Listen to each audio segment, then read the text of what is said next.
কর্মগুলোকে শুদ্ধ করে মনটাকে শুদ্ধ করো, মনটাকে শুদ্ধ করলে বুদ্ধি শুদ্ধ হবে, বুদ্ধি শুদ্ধ হলে শুদ্ধ আত্মা, চৈতন্যস্বরূপ আত্মার দর্শন হবে।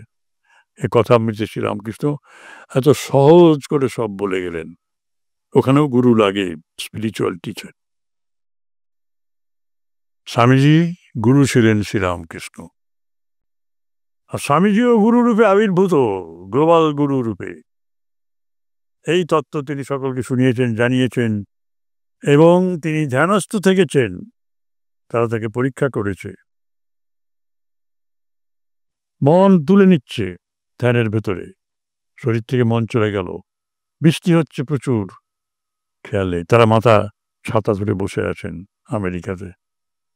তারা বললেন স্বয়ং যিশু। মুহূর্তের মধ্যে মনটা উপরে উঠে গেল, শরীর থেকে মন উঠে গেল, গভীর ঘুমের অবস্থায় চলে গেল। মন শুদ্ধ হলে তাই হবে।